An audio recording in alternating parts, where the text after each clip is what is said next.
Bonjour à tous et à toutes et bienvenue dans la tour de commandement, l'endroit où on adore parler du commandeur, ici Thibaut ou Erunim également. Et aujourd'hui on va parler de, je pense, quelque chose que vous avez attendu assez longtemps. Je suis désolé de le sortir aussi tard, mais vous doutez bien qu'avec le planning que j'ai en ce moment, c'est compliqué. Donc voilà, on est là pour parler un petit peu du Commander 2019 et c'est pour ça aussi que je n'ai pas fait d'intro supplémentaire dans la vidéo, puisque on a deux decks à démonter aujourd'hui. Ce sont les decks Menace sans visage et Intellect mystique. Donc on va rentrer un petit peu dans le vif du sujet assez rapidement, mais je tiens à vous rappeler déjà plusieurs choses, c'est que vous pouvez nous retrouver sur les réseaux sociaux, sur Facebook et Twitter, sur la tour de commandement sur Facebook, @tour de commandement, sur Twitter, @tourdecom avec 2M, notre adresse mail si jamais vous voulez nous adresser des deck tech, des idées de deck mentor, des challenges aussi, je ne sais pas encore comment je vais les appeler, mais du coup l'adresse mail c'est tourdecommandement@gmail.com, donc n'hésitez pas vraiment à nous solliciter pour ça. Ensuite, moi, vous pouvez me retrouver sur Facebook @Erunim et sur Twitter @ErunimFR. Voilà. Et n'oubliez pas que le like est de bonne loi, mais aussi l'abonnement. Si jamais vous ne nous suivez pas encore, voilà, comme ça, vous pouvez suivre un petit peu les vidéos. N'oubliez pas aussi la petite clochette, comme ça vous aurez les notifications. Et voilà, pourquoi pas commenter la vidéo, donner votre avis également sur ces decks, sur ce que je vais dire dessus. Voilà, parce que bon, c'est bien d'échanger, hein, voilà, vous le savez, j'adore ça. Donc discuter avec vous, ça me fait plaisir aussi dans les commentaires. Voilà, bref. Donc, deux decks aujourd'hui, les deux suivants suivront dans une prochaine vidéo qui va sortir probablement demain, parce que voilà, je suis un gros taré et que je fais des vidéos en boucle. Mais voilà, donc, on va commencer tout simplement avec le deck Menace sans visage. Alors pour chacun des decks, je vais passer d'abord par les nouveaux commandants, bien sûr, le commandant principal, les commandants secondaires, les commandants tertiaires, je devrais dire aussi, mais ça je vais vous expliquer un peu pour lesquels ce sont en fait dans mon premier deck. Ensuite je vais passer sur les nouvelles cartes de chaque deck, je vais parler ensuite des bonnes rééditions dans le deck, et il y a des cartes que je vais laisser de côté parce qu'elles ne sont pas vraiment intéressantes, que je trouve que c'est un petit peu ce qu'on appelle des fillers en général, donc du coup des cartes qui n'ont pas beaucoup d'intérêt, ou trop peu en fait, qui sont pas assez bonnes et qui ont des très bons remplaçants qui existent. Et donc du coup, je vais pas forcément en parler. Voilà, donc ne vous attendez pas à ce que je fasse comme l'année dernière, où j'avais fait des vidéos de 1h30 quasiment, sur chaque deck. Non, là ça va être un peu plus court, donc on va rentrer assez vite dans le vif du sujet. Mais aussi, pour les rééditions, je ne détaillerai pas non plus ce qu'elles font, les cartes. Je vais en parler assez rapidement, mais je vais pas rentrer dans le détail. Uniquement les nouvelles cartes, pas les anciennes. Bref, donc on est parti avec Menace sans visage, donc du coup, qui était le deck autour de la thématique de la mue. Je m'étais posé pas mal de questions sur comment est-ce qu'ils allaient aborder ça, parce que évidemment, on peut se dire qu'il allait y avoir un effet avec les cartes qui arrivent face cachée, tout ça. Et du coup, ça n'a pas manqué. Le commandant principal, c'est Kadina, sorcière ondoyante, qui coûte 4, dont un noir, un bleu et un vert. C'est une 3/3 naga sorcier. Le premier sort de créature face cachée que vous lancez à chaque tour coûte 3 de moins à lancer. À chaque fois qu'une créature face cachée arrive sur le champ de bataille sous votre contrôle, piochez une carte. Alors bon, déjà du coup, pour ceux qui ne connaissent pas, la mue en fait vous permet de mettre les cartes qui ont la capacité mue, tout simplement de lancer le sort face cachée, le sort de créature face cachée, et du coup ce sont des 2/2. Alors du coup ça coûte 3 à lancer face cachée, et ensuite il y a un coup de mue supplémentaire en fait, où vous pouvez retourner la carte à n'importe quel moment. C'est une action spéciale qui ne passe pas par la pile, donc du coup c'est comme jouer un terrain. Voilà, il faut se dire c'est la même chose, il n'y a pas de réponse possible normalement. Et du coup, ça ne passe pas par la pile, et du coup vous pouvez la retourner pour son coup de mue, et généralement ces cartes-là ont un effet particulier, ou alors c'est surprise, ah oui c'est pas une créature de 2, finalement c'est une 6/6, c'était là, wow, hey ninja, et voilà, donc du coup, non c'est pas vraiment pour les ninjas, mais voilà. Vous comprenez l'idée, le but c'est d'avoir des effets quand ça se retourne, ou de faire en sorte d'avoir des créatures très différentes de la simple 2/2 qu'on avait posée au départ. Généralement les coups de mue sont alternatifs, c'est-à-dire ce sont des coups en fait qui vont coûter généralement assez moins cher, ou alors plus cher parce que justement il y a un effet supplémentaire qui se déclenche. Mais voilà, bon, du coup le fait d'avoir le premier sort de créature face cachée qui coûte 3 de moins, en fait ça fait qu'il est gratuit. C'est une très bonne chose parce que du coup ça veut dire qu'on pose systématiquement une mue gratuite, donc une 2/2, et qu'en plus derrière, avec la deuxième capacité de Kadina, on a le droit de piocher une carte, enfin on est obligé même de piocher une carte quand on a une créature face cachée qui arrive sur le champ de bataille. Mais il y a aussi autre chose à préciser. Il n'y a pas que les mues qui arrivent, qui sont des cartes qui arrivent face cachée, en fait, une créature face cachée, sur le champ de bataille. Il y a aussi, en fait, ce qu'on appelle la manifestation. Alors la manifestation, en fait, ce ne sont pas des Ce ne sont pas des cartes qui ont cette capacité-là, en fait, enfin des créatures qui ont cette capacité-là pour arriver sur le champ de bataille engagé. En fait, en gros, ça va demander de mettre la carte dessus de la bibliothèque face cachée, et ça sera une 2-2, un peu comme une mue, et du coup, vous pouvez la retourner pour son coup de mana normal si c'est une créature. Donc voilà, donc du coup, il y a une grosse synergie autour de la mue, un bon build autour. Et puis ensuite, à côté, il y a aussi la manifestation, manifester, qui est en fait une capacité qu'on peut envisager aussi dans le deck. Et d'ailleurs, justement, dans la decklist, il y a un peu les deux. Il y a surtout de la mue, mais il y a un petit peu de manifester aussi, donc ça peut être intéressant. Aussi, autre chose. J'aime beaucoup en fait Kadina parce que ses effets, déjà, on a de la pioche, donc du coup, ça veut dire des effets, des cartes supplémentaires éventuellement à mettre en mue. On a aussi tout simplement l'effet d'avoir une réduction de coût, ce qui est quand même toujours très intéressant. Et en plus, bah voilà, qui fait que le sort arrive à 0 carrément. Donc là, c'est voilà, une carte mue lancée gratuitement.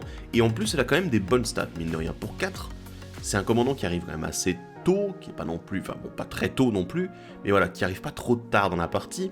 Et du coup, qui fait que vous pouvez avoir lancé éventuellement déjà une mue au tour précédent, par exemple, et du coup la faire arriver, pouvoir lancer une mue supplémentaire. Du coup, ce qui dit déjà qu'au tour 4, vous pouvez déjà avoir voilà, facilement votre commandant qui arrive, plus une mue gratuite. Et en plus, ça va vous faire piocher. J'aime beaucoup ça, et en plus c'est une 3-3. Donc bon, certes, c'est pas non plus voilà, c'est pas non plus exceptionnel, mais c'est vrai que voilà, c'est pas non plus une petite bête, quelque chose qui va pouvoir être buté très facilement. Donc voilà, je trouve que son effet est intéressant. Après voilà, le stock de mus disponible dans le jeu est quand même assez limité, ils ont édité des nouvelles dans cette édition, c'est très bien d'ailleurs, on va en reparler un peu plus tard. Et le stock de mus est assez basique, on va dire très limité, mais il y a des cartes qui sont vraiment très intéressantes, et en plus, la plupart ont été rééditées. Voilà.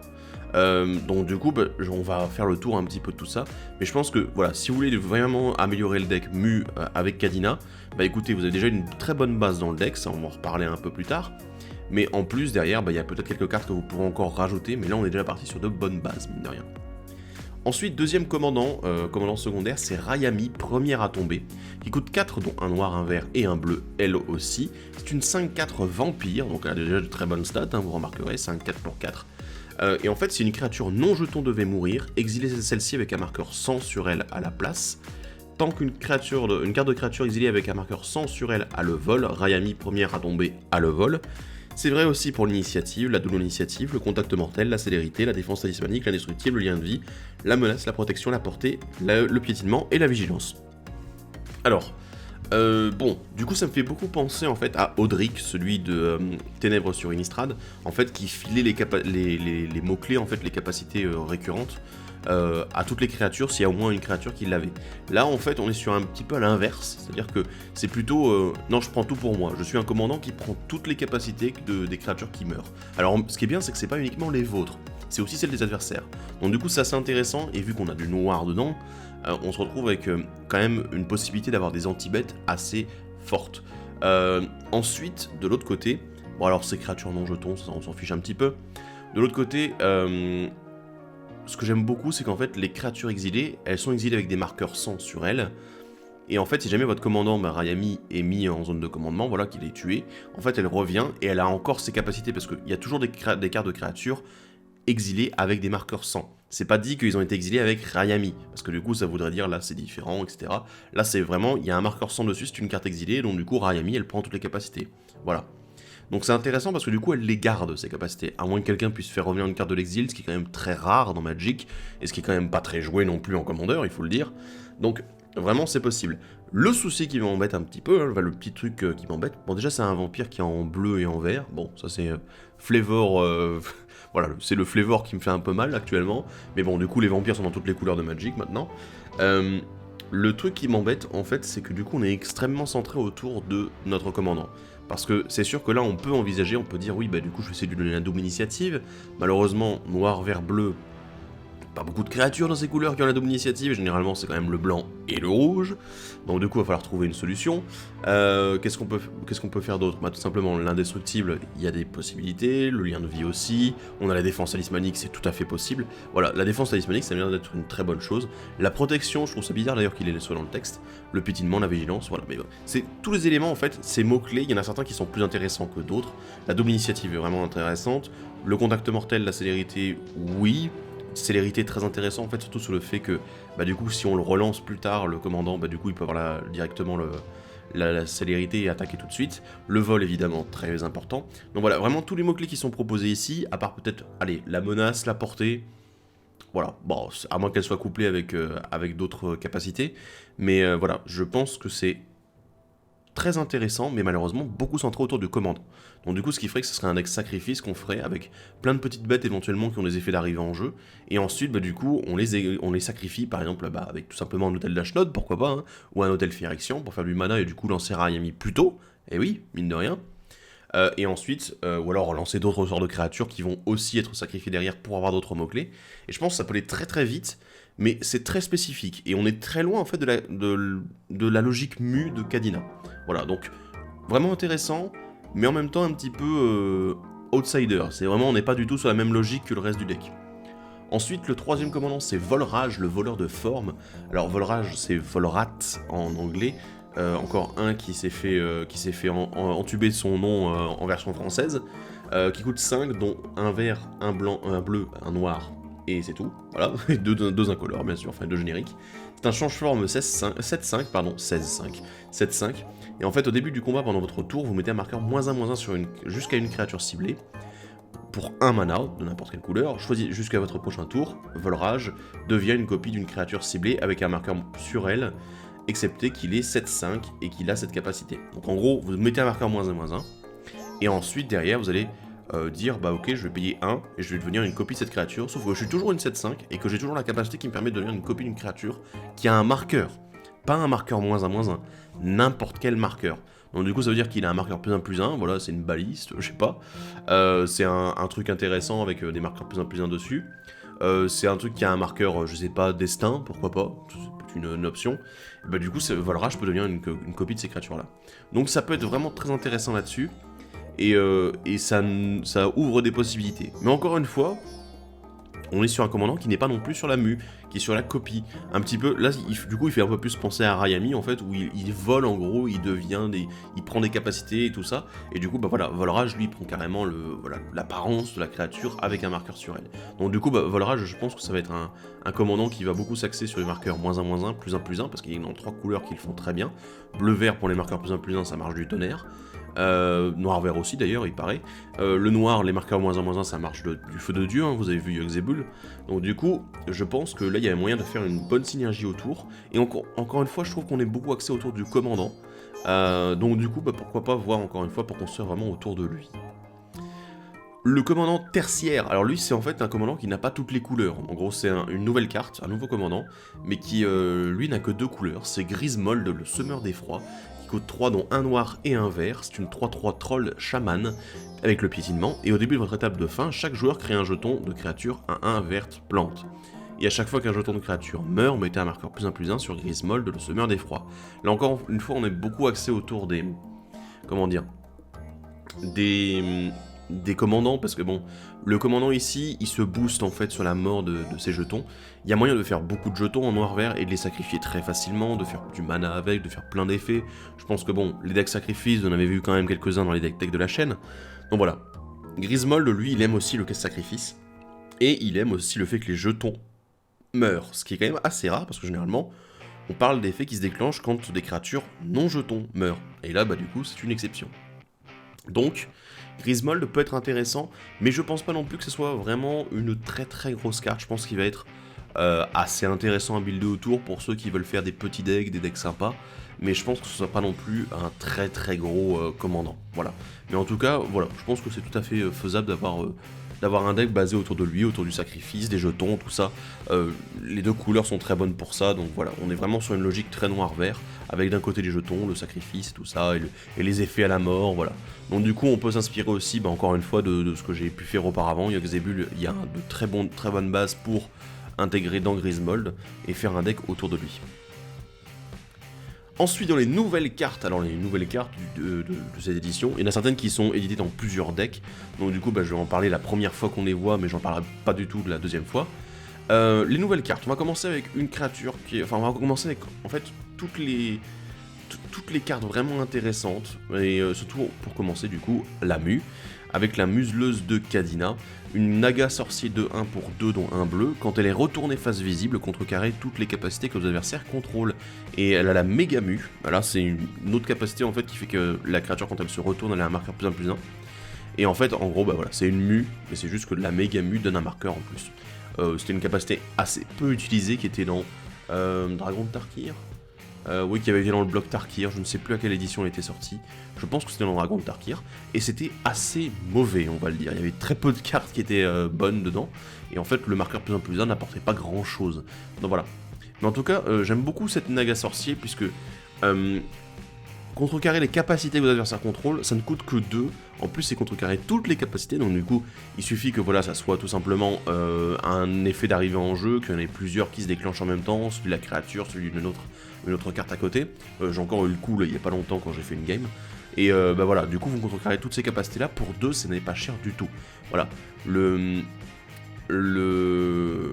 sort qui s'en rapproche le plus, c'était...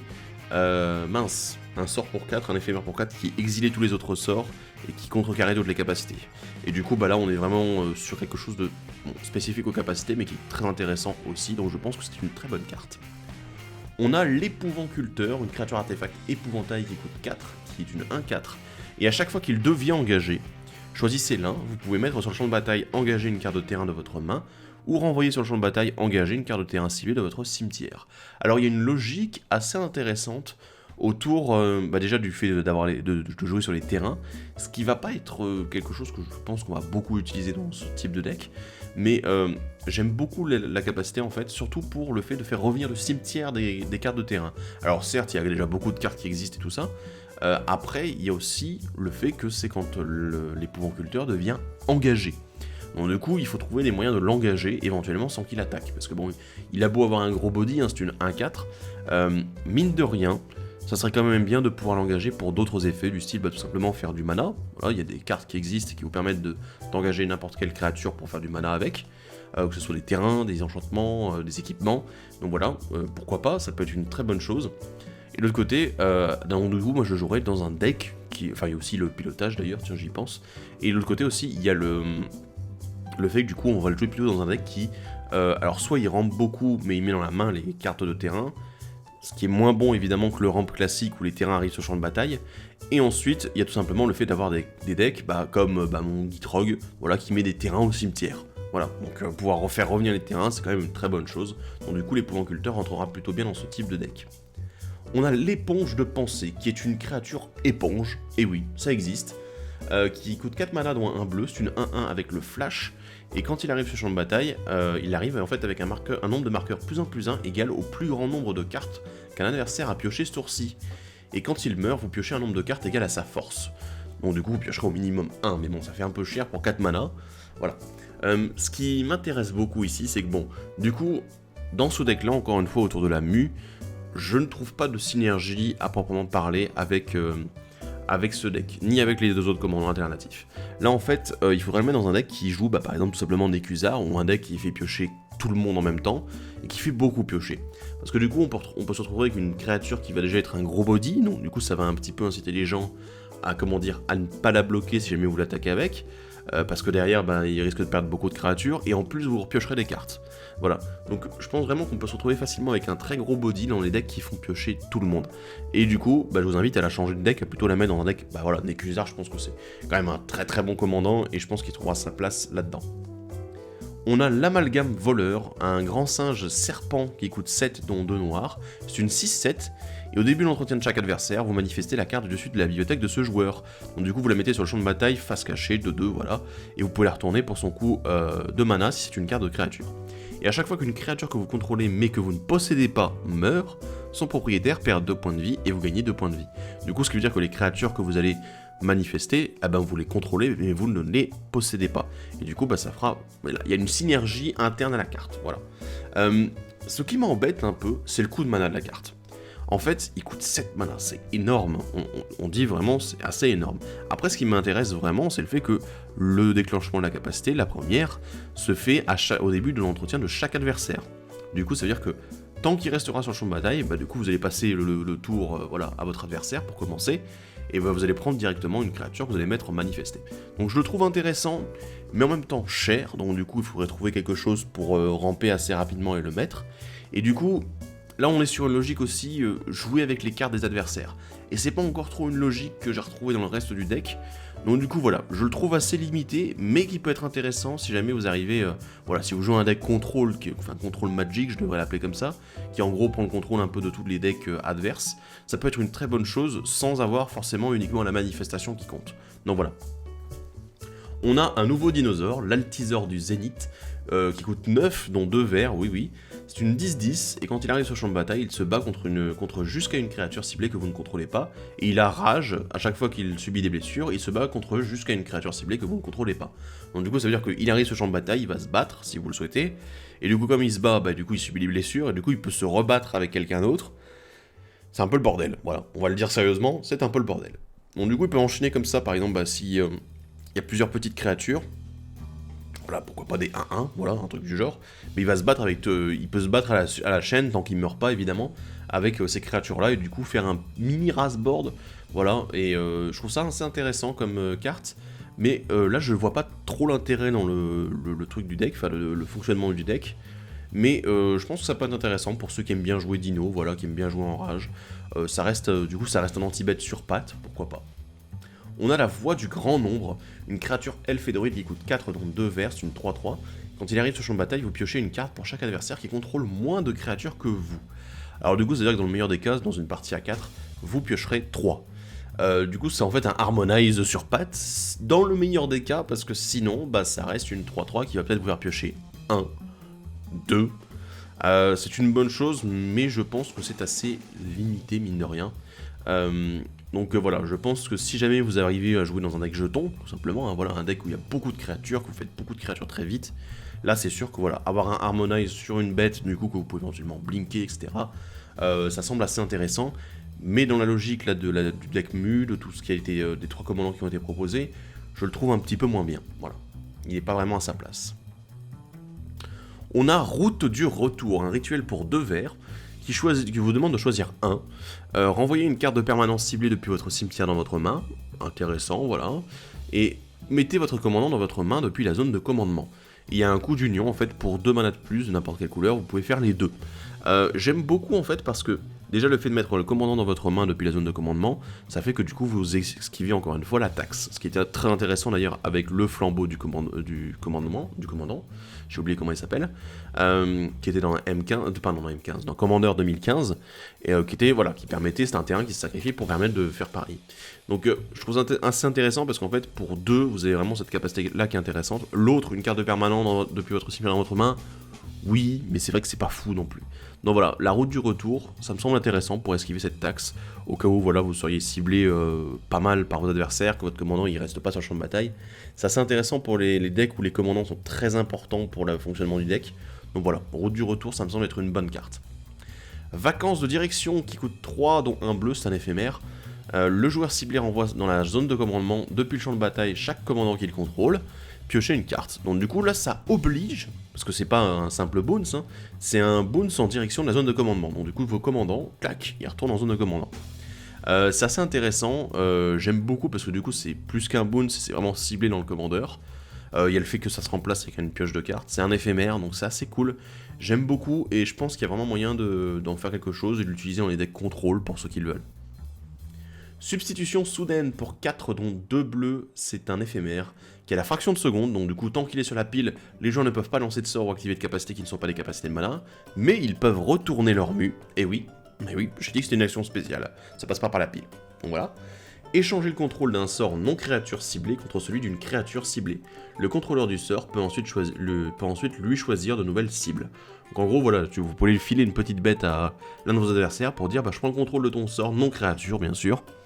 Voilà, je trouve ça assez intéressant. Parce que bon, du coup, c'est un contre-sort qui permet de prendre le contrôle du sort. Il y en a d'autres qui existent évidemment. Là, bon, il y a un petit échange de créatures. Pourquoi pas échanger une créature pourrie, voilà, ou une créature qui a un effet justement qui vous désavantage celui qui contrôle. Donc voilà, je pense vraiment qu'il y a moyen de faire des choses avec celui-là. C'est encore une fois un bon contre-sort qui prend le contrôle, voilà. On a quand même pas mal de cartes de contrôle dans ce deck, de nouvelles cartes. Donc c'est assez intéressant. De l'autre côté, on a un rituel enlisement dans la misère qui coûte 2 dont 1 noir. Chaque adversaire sacrifie une créature ou un enchantement.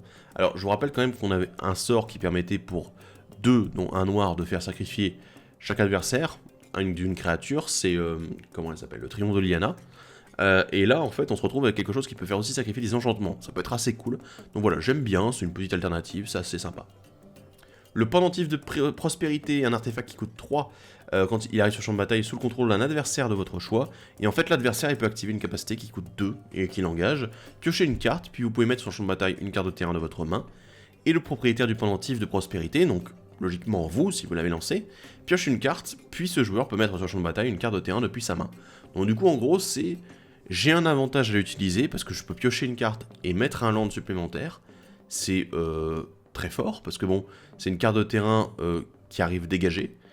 Et en fait, le truc, c'est que vous donnez exactement le même avantage aussi à celui qui vous a donné cet avantage-là. Donc c'est assez intéressant. Il y a beaucoup de politique qui peut rentrer en compte ici. C'est une carte très très intéressante et que j'ai hâte de voir en commandeur. Le parchemin du destin, un autre artefact qui coûte 3, qui dit, en s'engageant, vous manifestez une carte de votre main. De votre main, hein. Donc du coup, vous choisissez laquelle. Ça c'est cool parce que du coup ça fait que même les créatures qui n'ont pas la mue, finalement d'une certaine façon, ils l'ont aussi, tout simplement en engageant le parchemin du destin, et ça vous permettra aussi de piocher avec Cadinia, oui pardon excusez-moi, je ne sais plus comment elle s'appelle, mais voilà, donc vraiment je suis assez intéressé par cette carte là, si vous voulez jouer du coup sur la mue, si vous voulez jouer du coup autour de Cadinia, et du coup vous pouvez être assez sélectif en fait, aussi mettre des terrains pourquoi pas, hein, voilà, parce que vous avez peut-être plus besoin de terrain au bout d'un moment dans votre deck. Donc je trouve ça vraiment très très important et très intéressant.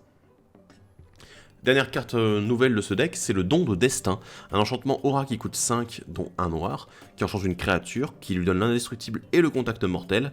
Il a un coup de mue, vous sacrifiez une autre créature, voilà, donc pour le retourner. Et au moment où le don de destin est retourné face visible, vous pouvez l'attacher à une créature, évidemment. C'est un peu obligé parce que sinon, elle est censée aller au cimetière.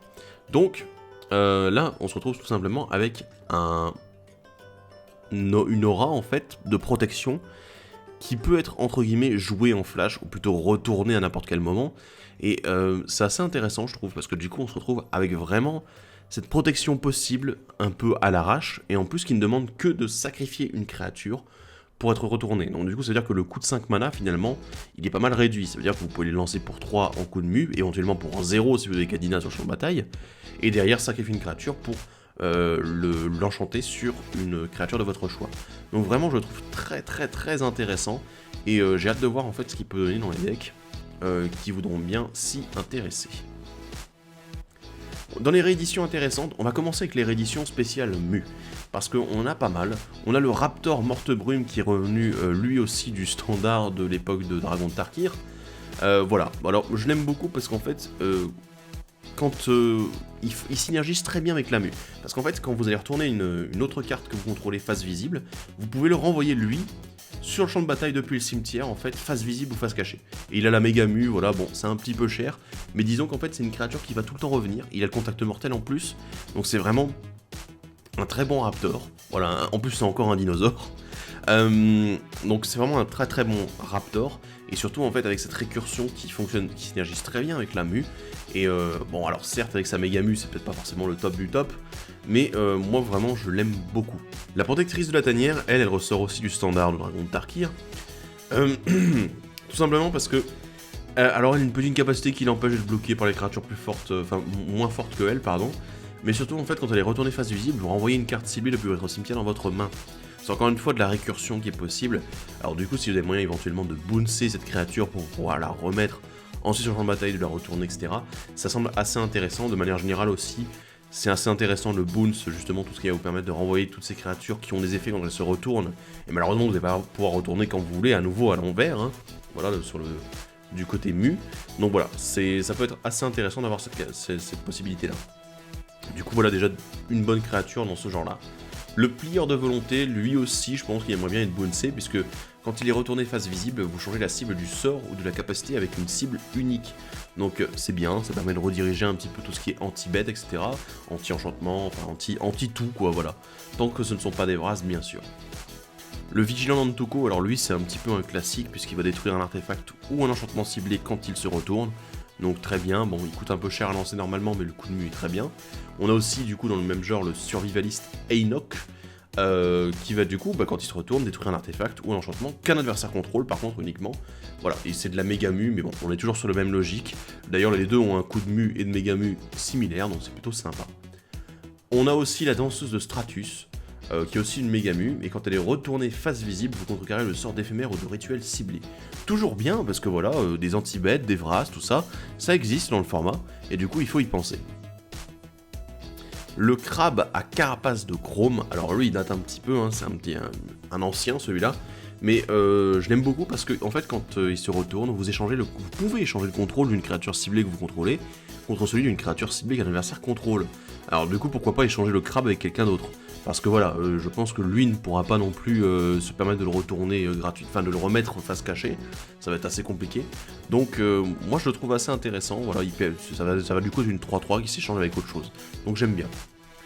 Alors le change-forme Vésuvé, hein, lui je l'aime beaucoup, parce qu'en fait, quand il arrive sur le champ de bataille ou quand il est retourné face visible, vous allez pouvoir en fait lui dire de copier une créature, voilà, qui est sur le champ de bataille, une autre créature, et il va devenir une copie bien sûr, et derrière en fait, au début de votre entretien, vous avez une capacité supplémentaire qui dit que vous pouvez le retourner face cachée. Et alors là du coup, il n'est plus une copie de la créature, mais du coup vous pouvez à nouveau le retourner pour ces 2 manas de mue, et du coup à nouveau copier une autre créature, le retourner à l'entretien suivant, continuer à copier quelqu'un d'autre, et du coup vous pouvez changer.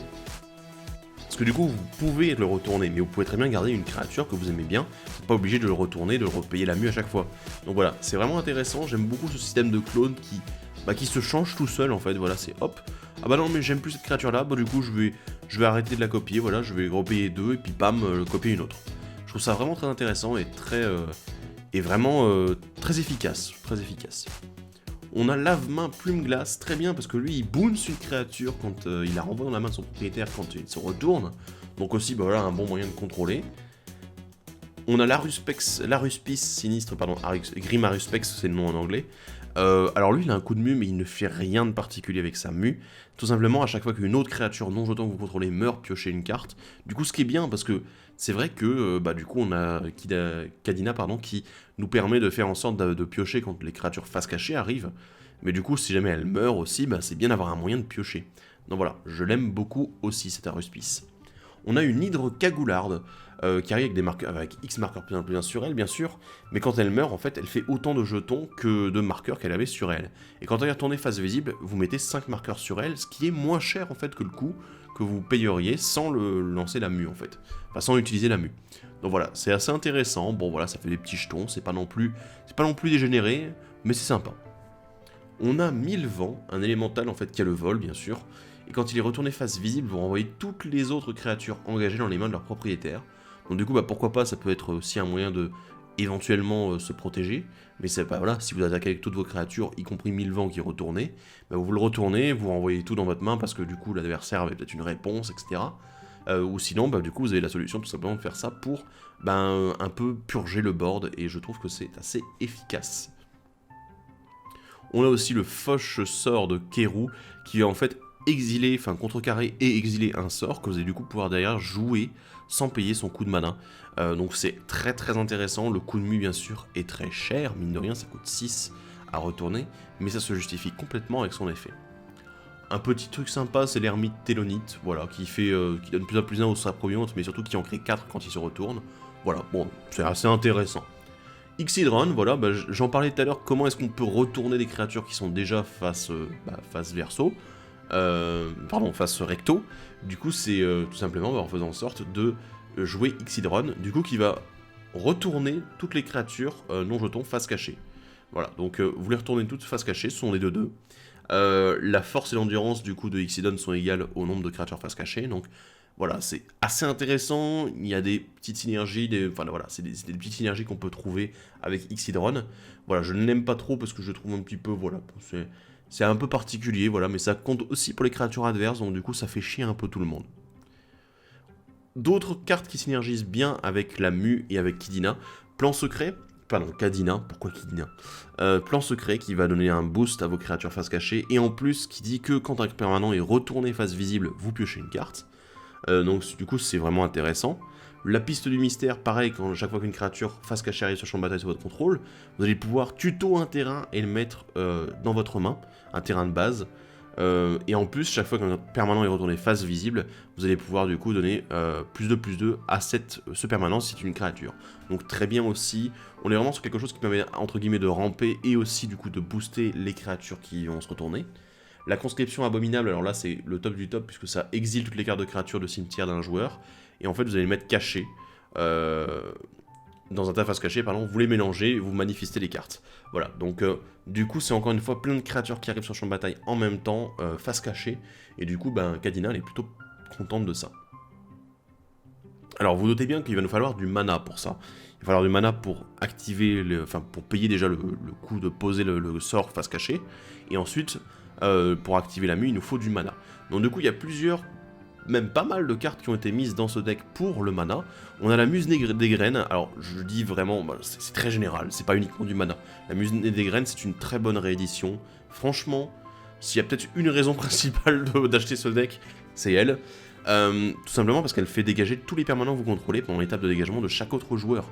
Du coup ce qui fait que vous avez vraiment cette possibilité en fait de pouvoir aussi retourner vos cartes durant le tour des adversaires. Voilà, vous allez vraiment vous mettre en place aussi durant le tour des adversaires, être plus réactif et pas uniquement jouer durant votre tour avec vos mus que vous allez poser sur le champ de bataille. On a un ancêtre de la tribu Sakura avec la nouvelle gueule qu'il a, voilà, pour aller chercher des terrains, c'est toujours très bien. On a une tentation de la découverte que j'adore, c'est une carte que j'adore. Parce qu'en fait, elle va vous chercher une carte de terrain, n'importe laquelle, et vous la mettez sur le champ de bataille. Mais en fait, chaque adversaire peut aussi aller chercher un terrain qui va le mettre sur le champ de bataille, mais pour chaque adversaire qui le fait, vous le refaites encore une fois. Donc du coup, c'est l'offre tentante, quoi. C'est vraiment le nom de la capacité qui avait été édité dans une édition précédente du Commander. C'est l'offre tentante. Je vous donne aussi un avantage si vous le souhaitez, vous n'êtes pas obligé d'accepter, mais du coup j'en tire un avantage supplémentaire si vous le faites. Donc du coup, Tentation de la découverte porte très bien son nom, et honnêtement c'est une très très bonne carte, parce qu'évidemment aller chercher des terrains non basiques, c'est génial. Surtout dans un deck tricolore comme celui-ci. On a Culture qui est de retour, voilà, très bien, toujours une très bonne carte, bien sûr. Portée du Kodama n'est pas là, mais bon, du coup, vous pouvez la rajouter si vous la possédez. C'est aussi une très bonne alternative. Cherche au loin est de retour aussi, voilà, c'est bien dans les decks tricolores, ça synergise bien, ce qui vous permet d'aller chercher une carte de plaine, d'île, de marais ou de montagne. Voilà, alors que c'est un sort vert, donc du coup, pas de forêt, mais quand même, vous avez moyen d'aller chercher d'autres couleurs, c'est plutôt sympa. On a Explorer qui va vous permettre de jouer un terrain supplémentaire et aussi de piocher. On a tout simplement les classiques, les cailloux, un eau solaire qui est de retour encore une fois, bon là il est présent partout bien sûr. On a Dynamotran qui fait aussi du 3 mana incolore, très intéressant parce que du coup, étant donné que les mus coûtent 3 mana génériques bien sûr, là du coup Dynamotran vous permet de lancer en engageant une mue, c'est plutôt sympa. On a le don du Luxa, alors pour ceux qui ne connaissent pas, c'est soit vous allez piocher une carte au début de notre entretien, soit vous allez pouvoir faire 3 mana. Ça alterne entre les deux, un tour sur deux, du coup vous aurez l'un ou l'autre. Du coup je trouve ça assez intéressant parce que bon, ça permet en plus de faire 3 mana, donc à nouveau le coup de mue, on y pense à chaque fois, éventuellement pourquoi pas de trouver des cartes, des cartes qui permettent de créer 3 mana, ou alors de réduire de 3 les sorts de créatures, voilà, les réductions de coûts, ça semble plutôt pas mal aussi, donc voilà, je vous engage à vous y intéresser si jamais vous voulez faire des recherches pour améliorer le deck mue. On a d'autres cartes derrière, des anti-bêtes, bouleversement de réalité qui va exiler une créature et son contrôleur manifeste la carte dessus sa bibliothèque. Donc on a encore une fois la manifestation, mais surtout c'est en bleu, c'est de l'exil, c'est très rare, donc du coup on prend. On a Putréfié, voilà, qui va détruire un artefact ou une créature ciblée, parfait. On a le charme de Sultai, qui va détruire une créature monochrome, ou alors un artefact ou un enchantement, ou alors piocher 2 cartes, puis défausser 2 cartes, puis défausser pardon d'une carte, excusez-moi, je lis mal la carte. Donc voilà, j'aime bien tout ça en éphémère, donc c'est assez cool. Bon, le monochrome, c'est sûr que ça va pas être super intéressant non plus, mais c'est vrai qu'il y a d'avoir de la destruction d'artefacts et d'enchantements aussi disponible, et de la pioche, c'est plutôt sympa. On a le Vigile Grand Chêne que j'aime beaucoup, voilà, qui donne un boost à toutes vos créatures quand il arrive sur le champ de bataille, enfin à toutes les créatures que le joueur cible et contrôle, et qui les dégage, donc c'est plutôt sympa.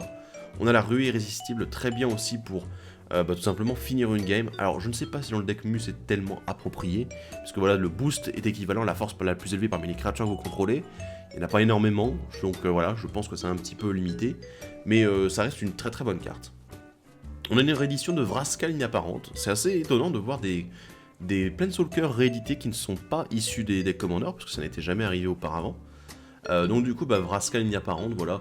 Ce que j'aime beaucoup, c'est le fait qu'elle détruit aussi les permanents de terrain, qu'elle a ce petit effet avec l'ulti en fait, avec les jetons qui vont tuer un adversaire en fait directement quand ils infligent des blessures à ce joueur. Donc c'est encore une fois très très efficace. Et on a surtout un truc que j'adore, le résonateur strionique. Un artefact qui coûte 2, qui va pour 2 copier une capacité déclenchée que vous contrôlez. Et vous pouvez choisir éventuellement de nouvelles cibles pour cette copie. Alors bien sûr, c'est toute cette capacité qui se déclenche quand il se passe quelque chose, à chaque fois, au début, à un moment précis en fait, quand on passe à une étape, par exemple au début du combat, tac tac, du coup c'est une capacité déclenchée, parce que ça déclenche au moment où vous allez passer à une nouvelle étape. Et du coup c'est très très efficace parce que, par exemple, tout simplement, hein, Kadina, elle a une capacité déclenchée. Chaque fois qu'une créature face cachée arrive sur le champ de bataille sous votre contrôle, piochez une carte. Du coup vous pouvez payer 2 pour piocher une carte supplémentaire. Voilà. Donc ça reste très intéressant, très synergique avec beaucoup de commandants, et je suis très content parce que c'est une réédition qui était vraiment la bienvenue, parce qu'elle a été éditée une fois dans une édition de base M14 il me semble, et ensuite pas en commandeur, en Masters 25. Du coup voilà, c'était pas terrible. Le fait de la revoir rééditée, je suis vraiment très content. Cool. On a quelques terrains intéressants. On va en parler assez rapidement. On a le reliquaire des dieux abandonnés qui est très bien parce qu'il fait du mana, 2 mana en fait pour les sorts incolores. Et du coup, comme les mus sont des sorts incolores, du coup ça vous permet de faire 2 mana pour ces sorts là. Le paysage myriadaire, un tuto à terrain, même si c'est 2 fois les mêmes. Le verger exotique, toujours très bien, très bon terrain pour quand vous jouez des decks tricolores et plus. Donc voilà, hein, c'est plutôt pas mal. La tour du reliquaire, bien sûr, un classique. Hein. Quand on pioche beaucoup, c'est toujours très bien. La tour de commandement, eh oui, il fallait bien que j'en parle, elle est toujours là. La scène de théâtre, alors ça c'est une réédition très bienvenue, qui en fait, parce que ce terrain-là permet de copier un autre terrain ciblé. Sauf qu'elle garde en plus la capacité pour copier un autre terrain. Donc assez intéressant, flexible, le fait qu'il puisse changer. Donc vraiment, j'aime beaucoup. Alors là, j'ai pas vu dans le deck de cartes qui puissent vraiment être très intéressantes à copier. Mais bon, on va se dire que c'est bienvenu comme réédition quand même. On a aussi les 2 Painland, la côte de la Yavimaya et les landes de Lianovar. Voilà, bleu-vert et noir-vert, qui vous inflige une blessure si vous faites du mana coloré, sinon rien du tout. Et ensuite, un filtre land, la catacombe de Sombro, voilà, qui vous demande un mana pour faire un bleu et un noir. On a aussi 2 terrains utilitaires que j'aime beaucoup. Le marécage de Bojuka, tout simplement parce que voilà, exiler les cartes du cimetière d'un joueur ciblé quand il arrive sur le champ de bataille, c'est très bien, parce qu'il y a beaucoup trop de decks qui fonctionnent avec le cimetière, donc du coup on est content. Et ensuite, la lande cendreuse, ou plutôt les landes cendreuses, qui était une carte qui était éditée dans le Commander 2016, dans les decks 4 couleurs, et c'était une très bonne chose qu'il l'ait sorti à cette extension-là, et il l'a ressorti ici dans cette extension avec les 3 couleurs. Je suis super content, voilà, parce que recyclage de terrain de base, pour aller chercher du coup un terrain de base de n'importe quelle couleur, c'est plutôt sympa, c'est vraiment efficace, et surtout ça fait que cette carte, le côté plutôt pas mal, mine de rien, pour une commune d'un deck. Bon après c'est une commune qui n'était pas dans les boosters, donc on s'en fiche un peu, mais c'est vrai que, voilà, c'est quand même une carte qui avait une certaine, un certain intérêt, qui représentait un intérêt en fait auprès des joueurs. Alors du coup, on va faire le topo un petit peu sur ce deck Mu, et aussi du coup copie via les 2 autres commandants qu'on a. Alors on est vraiment axé beaucoup autour de la Mu dans ce deck, hein, je vois vraiment. On voit qu'il y a pas mal de choses, on essaie de ramper un maximum, on essaie de faire en sorte d'avoir pas mal de Mu, d'avoir les effets déclenchés, tout ça. D'ailleurs oui, le résonateur strionique fonctionne aussi avec les effets qui se déclenchent quand la créature est retournée. Vraiment on est beaucoup basé autour de ça. C'est dommage d'ailleurs que les 2 commandants alternatifs en fait soient vraiment pas dans cette logique du tout. Donc du coup c'est très triste mine de rien. Je trouve que le deck est assez stable, mine de rien. Il a vraiment de quoi faire. Il a déjà de très bonnes bases au niveau de la mu, au niveau de la manifestation, tout ça. Il y a des bonnes bases pour les tutos des terrains. Il y a des bonnes bases pour le mana, pour les terrains spéciaux qui sont proposés. Il y a des bonnes bases en anti-bet. Il a quelques cartes qui sont un petit peu peut-être à côté de la plaque. Voilà, les cartes qui boostent, tout ça. Mais vraiment, je trouve que c'est un deck qui a l'air très stable, très bon en fait de base, même si c'est une capacité qui n'était pas non plus très utilisée en commandeur, si ce n'est avec Animar bien sûr. Mais vraiment je trouve que le deck a l'air d'être très intéressant et très consistant surtout. Et c'est une bonne chose parce que bon, un deck qui manque de consistance, malheureusement ça peut être un deck qui ne donne pas trop envie de le jouer, ou alors généralement on tire le commandant, on tire quelques cartes et puis ensuite on doit tout reconstruire derrière. Là je pense qu'en fait la base pour améliorer le deck derrière, il n'y a pas beaucoup de choses à changer. Honnêtement, si je devais jouer ce deck, pourquoi pas, je le ferais peut-être un jour, hein, voilà, je jouerais peut-être pour le fun. Je pense qu'il n'y a pas beaucoup de cartes que je retirerais que je retirais de ce deck-là, et je vois pas énormément de cartes en fait que je pourrais rajouter en plus. Alors voilà, je suis pas un expert de la muse, c'est pas vraiment un archétype qui me plaît beaucoup, mais du coup, bah là franchement pour le moment je suis assez impressionné, et assez content de ce qui a pu être fait sur ce deck-là. On va maintenant passer au deuxième deck, Intellect Mystique. Alors lui, c'était le deck tout simplement basé sur le flashback, donc du coup le fait de relancer des éphémères et rituels depuis le cimetière, avec la capacité flashback. Mais on a eu une surprise en fait, c'est que ça n'est pas uniquement le flashback. On va parler du commandant principal, Sévin, le chronoclysme. Vraiment, ouais d'accord, on va l'appeler Sévin. Sévin, pour les intimes. 5 mana, dont un bleu, un rouge et un blanc. C'est une 2-2, humain et sorcier. Oui, ça coûte cher. Voilà, 5 mana pour une 2-2, ça fait un peu mal. Mais ne partez pas tout de suite, prévenez toutes les blessures qui devraient être infligées à Sévin, tout simplement. Et à chaque fois que vous lancez votre premier sort d'éphémère ou de rituel depuis votre cimetière à chaque tour, copiez ce sort. Vous pouvez choisir de nouvelles cibles pour cette copie. J'aime beaucoup.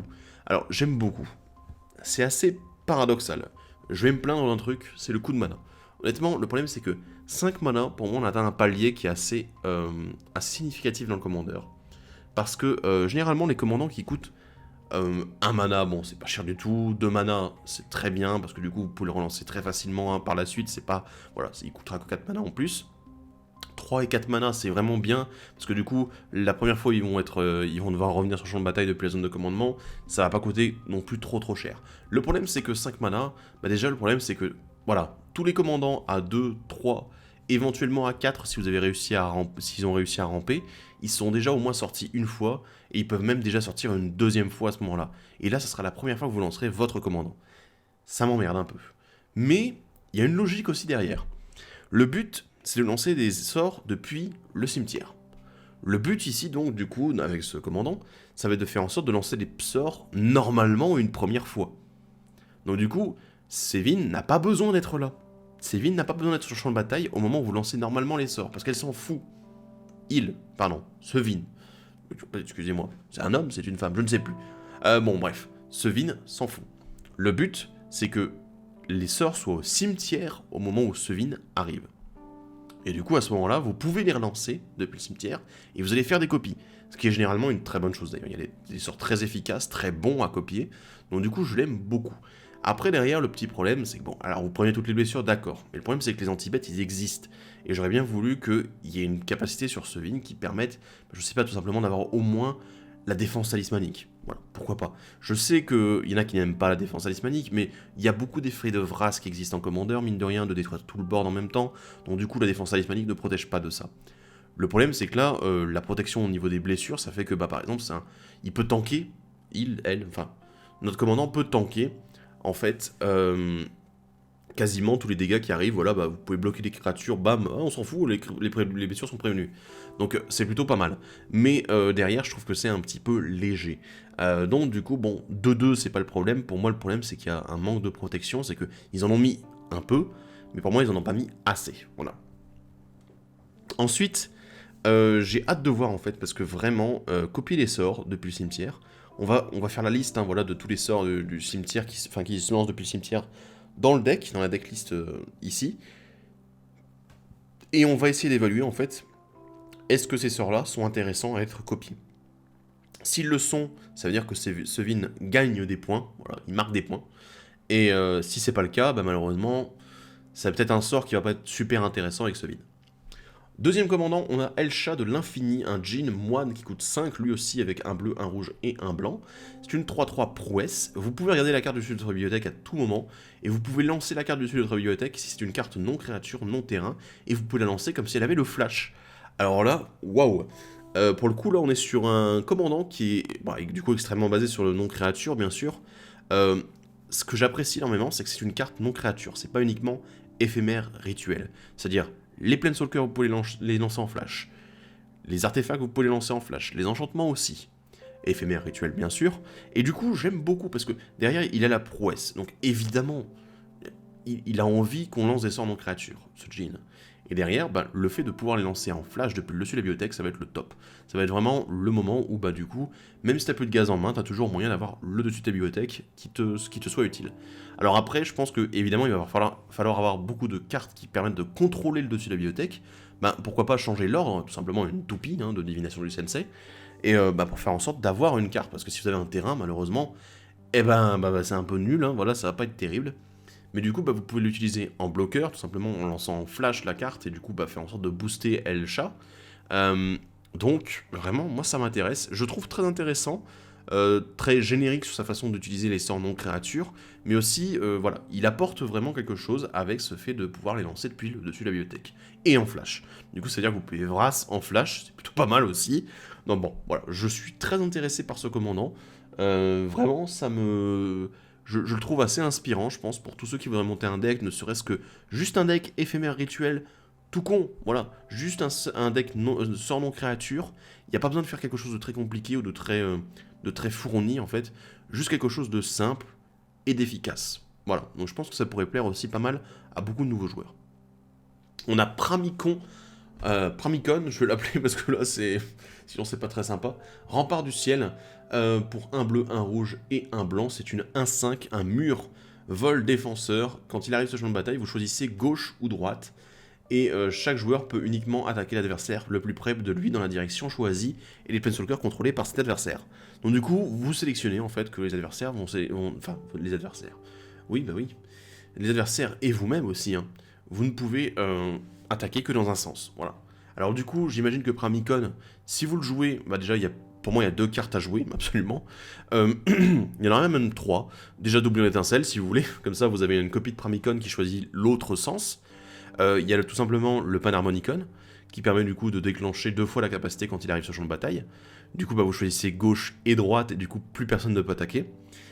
Et pareil, vous avez aussi la barrière mystique qui permet de faire pareil, sauf qu'elle aussi, elle permet de changer le sens dans lequel vous pouvez attaquer au début de votre entretien, vous pouvez le changer. Mais du coup, on s'en fiche parce que Pramicon est là, et du coup, on est vraiment sur un deck contrôle, barrière, il n'y a rien qui attaque, voilà. Et du coup, derrière, ce qu'il faut faire, c'est éventuellement mettre de la protection sur Pramicon, pourquoi pas lui donner l'indestructible, lui donner linceul, c'est quand même de très bons choix. Et ensuite faire en sorte d'avoir des conditions de win alternatives. Tout simplement, pourquoi pas faire en sorte de meuler à mort les adversaires, faire en sorte d'infliger des blessures directes, pourquoi pas. Donc je pense que ça peut être un deck qui va se baser sur vraiment, je vais jouer à Magic autrement. Plus d'attaque, non je veux plus d'attaque sur la table, voilà, on va jouer à Magic autrement. Voilà.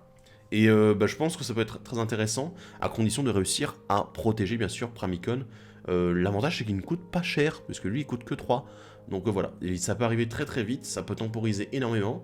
Et si jamais vous jouez des decks groupe Hug, ou un deck Super Friends, pourquoi pas, ça peut être pas mal à mettre dedans tout simplement, parce que ça va éviter de vous faire bourrer la gueule par tout le monde. Le commandant tertiaire de ce deck, le commandant qui ne rentre pas dans toutes les couleurs, c'est Gérard, héros de l'Aquilon, qui coûte 4 dont un blanc et un rouge. C'est un humain et soldat. Alors si vous connaissez Gérard, voilà, voilà. Et tout simplement, c'est une 3-3 initiative. Quand il meurt, vous l'exilez et renvoyez sur le champ de bataille toutes les cartes d'artefacts et de créatures de votre cimetière qui ont été mises ce tour-ci depuis le champ de bataille. Je trouve ça très intéressant. Franchement, je suis assez impressionné en fait. Parce que du coup, vous allez bien sûr avoir Gérard qui meurt, pourquoi pas sur une Vras tout simplement, et il va sauver tout votre board, les créatures, les artefacts. Assez intéressant franchement, pourquoi pas aussi des synergies, des combos autour, qui vont faire en sorte, tout simplement vous allez sacrifier vos artefacts, vos créatures pour faire des effets, voilà encore une fois des effets de sacrifice, tout ça, et derrière sacrifier Gérard pour tout simplement, renvoyer tout ça sur le champ de bataille et pouvoir recommencer encore un petit peu. Donc voilà, je suis assez impressionné, et j'ai hâte de voir ce qu'ils peuvent avoir comme synergie et combo autour de lui. Alors, dans les nouvelles cartes, on en a pas mal, encore une fois. On a Sauveteuse à flanc de falaise, une créature corps et soldat pour 2, dont un blanc, c'est une 2-2 vigilance. Vous pouvez l'engager, la sacrifier pour que le permanent ciblé que vous contrôlez acquiert la protection contre chacun de vos adversaires jusqu'à la fin du tour. Vous ne pouvez pas le bloquer, ciblé, blessé, enchanté ou équipé par une source contrôlée par ses joueurs. Et j'aime beaucoup le flavor text. Continuez, je vais vous faire gagner du temps. Voilà, donc c'est vraiment... elle se sacrifie pour les autres. Je pense à... T'es cher ? Non, Je pense à tes chars, oui. Mais en gros, j'aime beaucoup parce que, justement, si vous avez des moyens de réanimation, des moyens de récursion, c'est pour ça que je pense à tes chars. Si vous avez moyen, en fait, de le faire revenir assez régulièrement sur le champ de bataille, vous pouvez protéger votre commandant, par exemple, à tous les tours. Voilà, donc, moyen de récursion, sauveteuse à flanc de falaise, ça peut être assez sympa. Après, malheureusement, le fait est que, elle demande de s'engager. Voilà, elle ne se sacrifie pas toute seule pour protéger une créature. Donc, pardon, même pas une créature, un permanent. Donc du coup, ça fait que voilà, vous pouvez protéger absolument tout sur votre board. Donc je trouve ça très efficace. Voilà, deck sacrifice, deck avec de la récursion, pourquoi pas. Voilà, je pense que ça peut rentrer dedans très facilement, c'est une bonne carte. C'est sûr que ça ne vaut pas une donneuse de runes ou une mère des runes, mais bon voilà, on est sur une option, une alternative qui a l'air plutôt agréable et qui est plutôt envisageable. On a à nouveau l'épouvanculteur, voilà, je vous ai déjà dit ce que j'en pensais, je pense pas qu'il ait vraiment sa place non plus dans ce deck-là, mais écoutez, on va en reparler un peu plus tard. Le mur d'identité volée, il coûte 4 dont 1 bleu, c'est une créature change-forme et mur, 0-0, mais en fait qui arrive sur le champ de bataille comme n'importe quelle copie de créature, sur le champ de bataille, excepté que c'est un mur en plus de ses autres types et qu'il a le défenseur. Voilà, il garde quand même tout ça. Et en plus, quand on fait ainsi, on engage la créature copiée, et elle ne se dégage pas pendant l'étape de dégagement de son contrôleur, tant qu'on contrôle le mur d'identité volée.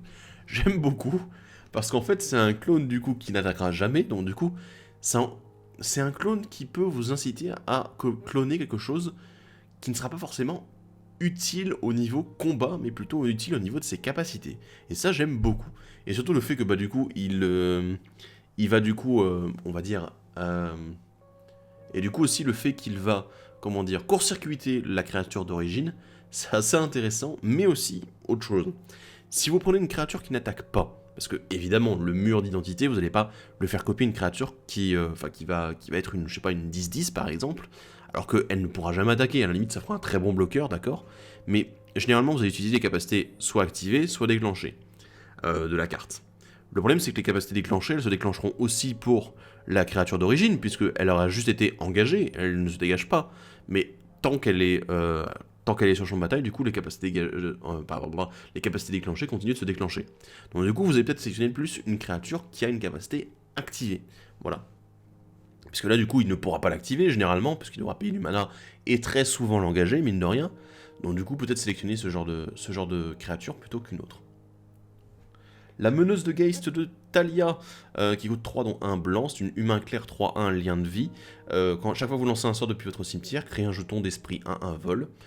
Sacrifiez un esprit, la meneuse de Geist de Thalia, inquiet indestructible jusqu'à la fin du tour. Alors c'est pour ça, j'étais assez inquiet. Une 3-1, je suis là, 3-1, mais c'est pas fou quoi. Je veux dire, il y a les 3-1 pour 2 qui existent c'est les fillers du draft et du CD en fait dans les éditions classiques. Là on est sur une 3-1 pour 3, donc ouais, c'est pas fou. Mais le fait de pouvoir sacrifier un esprit pour la rendre indestructible, je trouve ça intéressant, parce que du coup on se retrouve sur vraiment une synergie interne, c'est que on va lancer des sorts d'éphémères rituels depuis le cimetière, ça va créer des esprits qui vont du coup permettre de protéger la meneuse de Geist qui va produire plus d'esprits par la suite. Donc vraiment, je pense que c'est assez intéressant. En plus, ce sont des créatures avec le vol qui sont produites, donc du coup des créatures qui vont pouvoir bloquer éventuellement les autres créatures avec le vol, et peut-être d'ailleurs également la carte suivante, l'escoufle en fer des vents contraires, qui coûte 5, dont 2 rouges.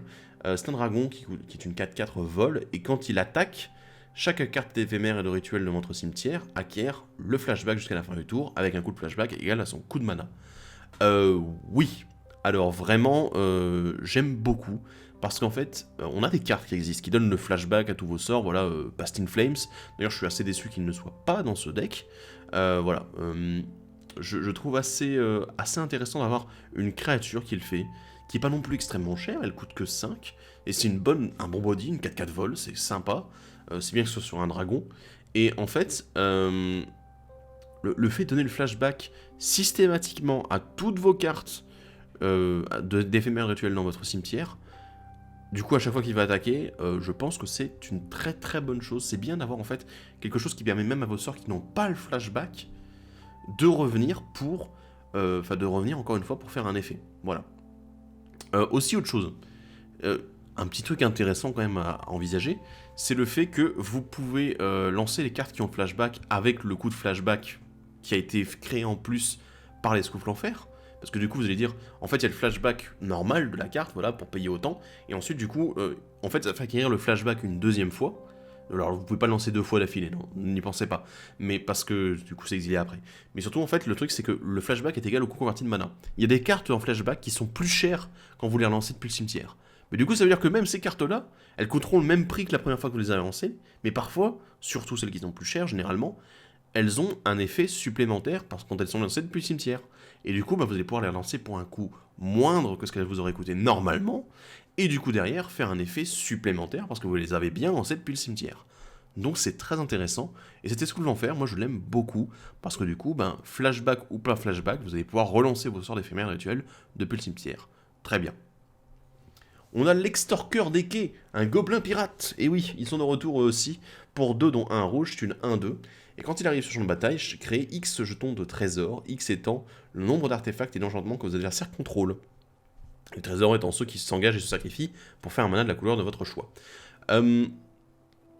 Franchement, je suis assez intrigué et assez curieux en fait.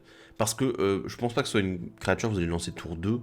Enfin voilà, dès que vous avez 2 mana, parce que bon, il faut quand même que vos adversaires puissent se développer. À la limite, si vous êtes dernier, voilà, sur la table et que les adversaires ils ont déjà joué des cachets, ils ont joué les différents cailloux, oui, je pense que ça peut aller très vite parce que les cailloux sont très utilisés dans le commandeur. Si vous ne les utilisez pas, malheureusement, vous êtes passé un petit peu à côté de quelque chose. Mais globalement, les enchantements de début de partie, les artefacts de début de partie, les cailloux, tout ça, c'est quand même assez joué et ça peut très vite s'accumuler, ne serait-ce que voilà, au tour 3 ou 4, avoir une petite dizaine d'artefacts et d'enchantements sur le champ de bataille, c'est tout à fait possible en fait.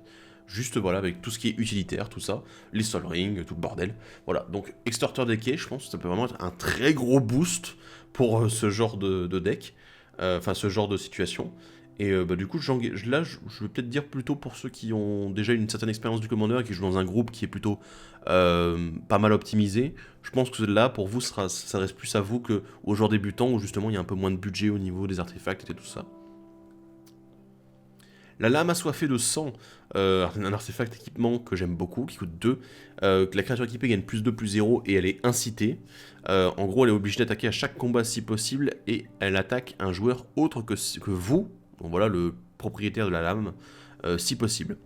Le truc, c'est que cette lame ne s'équipe pas sur vos créatures, elle n'a pas de coup d'équipement. En fait, elle a coup pour 1, qui dit attacher la lame assoiffée de sang à une créature ciblée que un adversaire contrôle. Et n'activez cette capacité que lorsque vous lancez un rituel, donc c'est un équipement, mais qui ne se fait pas sur vos créatures, mais sur celles des adversaires. Et j'aime beaucoup parce que c'est encore une fois très politique en fait comme carte.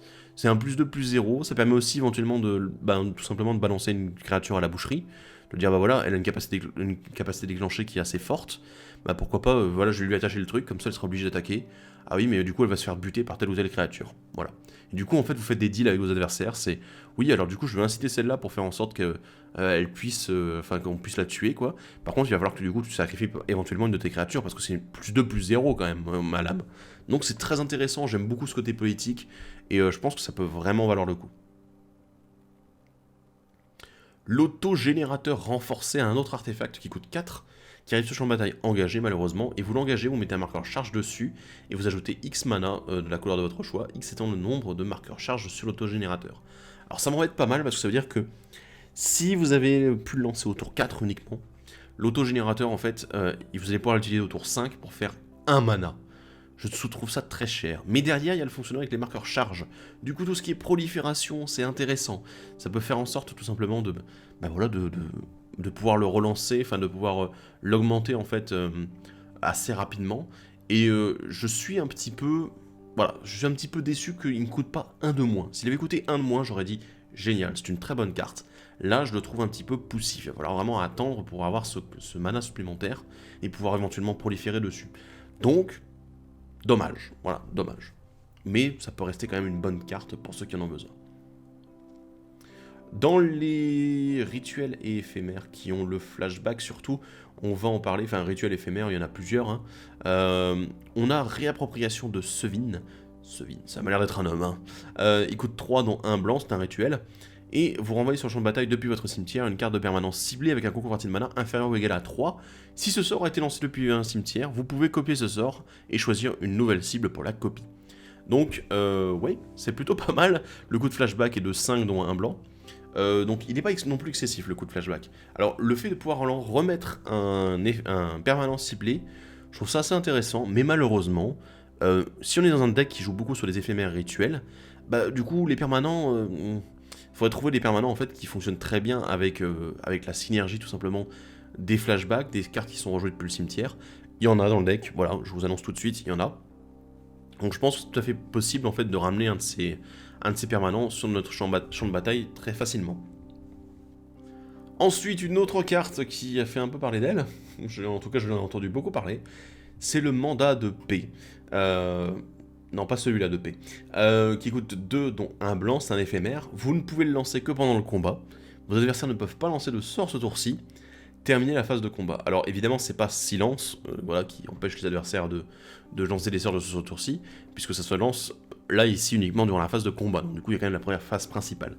Mais le problème, c'est que c'est un éphémère qui coûte 2, et il y a tout simplement le sceptre isochronique qui existe dans le commandeur, et qui permettrait du coup d'exiler ce mandat de paix pour pouvoir le copier, en fait le relancer plusieurs fois, et du coup ça va être très très embêtant. Et le fait de terminer la phase de combat, donc du coup on retire tous les attaquants, tous les bloqueurs, et vous allez exiler tous les sorts et toutes les capacités qui sont dans la pile, y compris ce sort. Donc vraiment là, vous exilez aussi le mandat de paix finalement, mais dans ce genre de cas, avec le sceptre isochronique, on s'en fiche complètement. Donc j'ai un petit peu peur de ça, mais je pense que ça reste encore un petit peu trop faible pour être joué bien sûr. Mais ça reste un très bon moyen tout simplement d'arrêter un petit peu les adversaires en cours de combat, et de faire en sorte que, bah voilà, par exemple une phase de combat mortelle, et bah finalement, elle ne l'est pas parce qu'elle n'a plus lieu, voilà. On a un rapetissement en masse qui coûte 2, dont un bleu. Jusqu'à votre prochain tour, les créatures que le joueur ciblé contrôle ont une force et une endurance de base de 1-1. Plutôt sympa, voilà, c'est le truc qui transforme en grenouille, le polymorphisme de Jaya, il me semble. Pas non, pas de Jaya, de Jalia, Jayla. Ah mince, je sais plus comment elle s'appelle. Bref, du coup ce rituel il est assez intéressant, et en plus il a un flashback pour 4, dont un bleu. Donc je le trouve vraiment très bien, parce que du coup le fait de pouvoir tout simplement faire en sorte de diminuer toutes les créatures adverses, même si elles gardent leur capacité, bon voilà, on peut pas tout avoir non plus, ça reste quand même une très bonne chose. Ça vous permet éventuellement dans d'autres decks, hein, je vais plutôt envisager de jouer un petit peu bourrin, tout simplement derrière. Et voilà, je pense vraiment que c'est une très bonne carte, elle coûte pas cher, le flashback ne coûte pas trop cher non plus. Malheureusement, là pour le coup, le côté copie avec Sevin, je ne trouve pas d'intérêt, puisque du coup, c'est un effet qui est un effet continu jusqu'à votre prochain tour, donc du coup, le fait de le copier 2 fois, ça ne sert strictement à rien. Enfin, donc voilà, c'est pas terrible, voilà.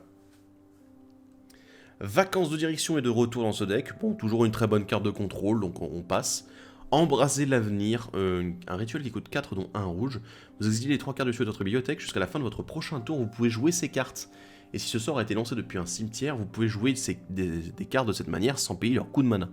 Donc du coup, ça me fait penser encore une fois, ah mince, j'ai oublié le sort de Ravnica, celui qui... Light Up the Stage, j'ai oublié. Enfin bon, en gros, celui qui permettait aussi d'exiler les 2 cartes dessus la bibliothèque, et de pouvoir les jouer jusqu'à la fin de votre prochain tour. Ce qui est une très bonne chose. Pouvoir le jouer jusqu'à la fin de votre prochain tour, ça veut dire que vous n'avez pas besoin d'avoir du mana supplémentaire ce tour-ci, de dire ah non mais je peux pas le lancer pour 4 parce qu'il faut que je puisse lancer jusqu'à la fin de mon tour les cartes que je vais exiler. Donc du coup il faut absolument que j'ai une tonne de mana pour pouvoir le lancer une première fois. Non, justement là ce qui est bien, c'est que vous n'avez pas besoin d'une tonne de mana, puisque vous avez jusqu'à votre fin de prochain tour pour pouvoir le faire, pour pouvoir les lancer ces cartes.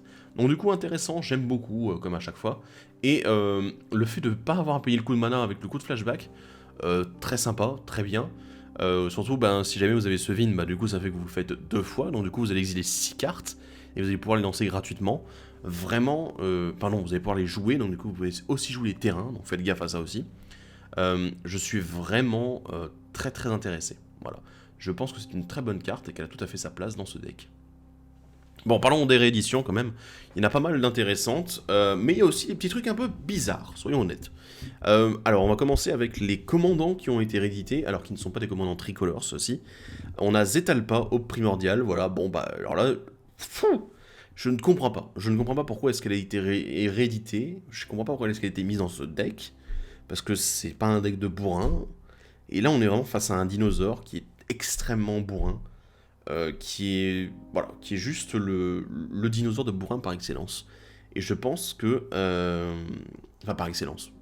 Disons qu'il vole, donc du coup, au-dessus de Galta, malheureusement, ne vole pas. Mais bon, voilà.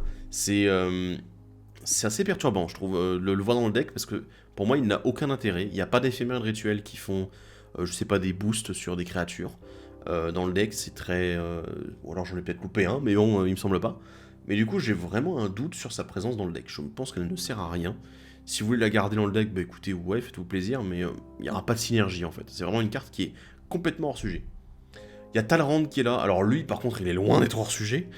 Puisque tout simplement, bah, vous lancez les éphémères et les rituels. Lui, il fait des Dracon 2-2. Je vous conseillerais même de le garder dans le deck, parce que dans tous les cas, en fait, comme vous allez faire des éphémères rituels, il vous faut des conditions de win aussi. Talrand, lui, va vous en fournir une. Il va vous fournir des 2-2 vols à chaque fois. Donc bah, faites-vous plaisir. Talrand, c'est un très bon commandant de base, même voilà, en mono bleu tout seul, il est très bien.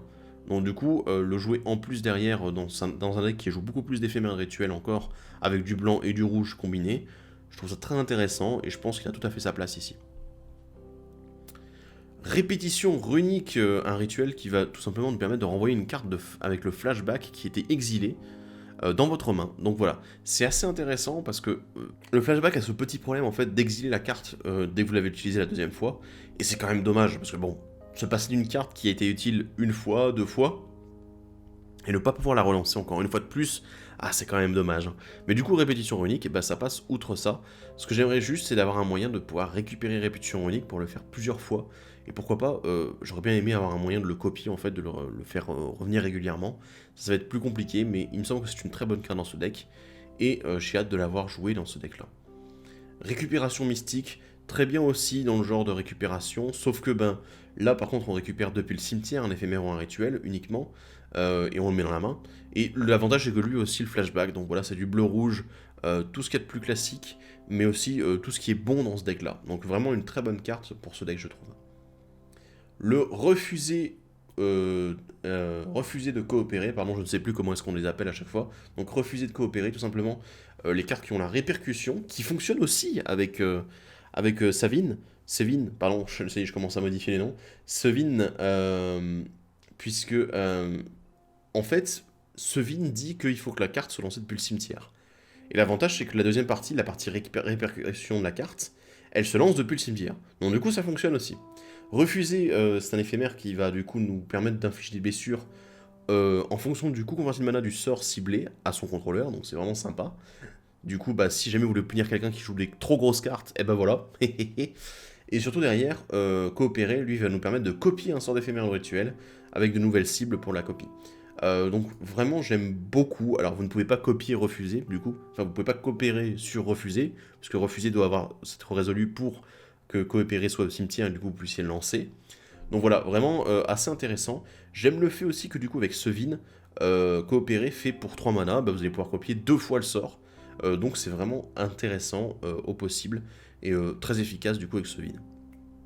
La vengeance grandissante, encore une fois un truc qui copie un éphémère ou un rituel que vous contrôlez uniquement, et en plus il a été lancé depuis le cimetière, vous le copiez 2 fois à la place. Donc vraiment très très bien, le coup de flashback n'est pas non plus excessif, considérant qu'en fait on copie 2 fois le sort en question. Du coup j'aime vraiment beaucoup, et je pense que c'est très efficace, et avec Sévin alors du coup là ça devient le bazar quoi. Analyse en profondeur, alors ça c'est un grand classique en fait, je trouve dans les decks bleus, puisque ben, le coup de flashback est inférieur au coup normal, et il permet de faire piocher de cartes aux joueurs ciblés. Mais du coup, il y a des points de vie à payer, mais on s'en fiche, voilà. Je pense qu'il y a vraiment moyen, tout simplement bah, déjà avec Sévin, du coup c'est vrai que pour 2 mana, vous piochez 4 cartes, c'est plutôt pas mal, 2 mana et 3 points de vie. Donc vraiment j'aime beaucoup, il nous faut aussi du gaz dans le deck, il faut quand même le considérer, il nous faut de la pioche dans ce deck, parce que bien sûr tous nos éphémères rituels bah, ils s'en vont au cimetière, ils ont un effet une fois, une deuxième fois quand ils sont relancés depuis le cimetière bien sûr, mais je pense qu'il y a vraiment moyen de faire quelque chose de bien avec ce genre de carte qui donne du gaz et en plus qui peut être relancé depuis le cimetière. C'est également le cas pour la prochaine carte, c'est Divagation de désespoir, qui fait piocher 2 puis défausser d'une carte au hasard, mais voilà, c'est aléatoire certes, mais du coup derrière, si vous avez beaucoup de cartes avec le flashback, le fait de défausser une carte qui a le flashback, ça a moins d'impact que le fait de défausser une carte qui n'a pas le flashback. Donc voilà, comme dans d'autres decks où elle a pu être mise. Donc encore une fois, une très bonne carte de pioche, voilà, très intéressante. En blanc, on a la dévotion grandissante. C'est bien parce que ça crée des jetons. Et en plus, ça en crée, alors ça en crée 5 normalement, mais ça en crée 10 si vous lancez depuis le cimetière. Et comme j'avais dit tout à l'heure, bah, si vous avez Sevin sur champ de bataille, du coup, ça fait 20 jetons qui sont créés d'un coup.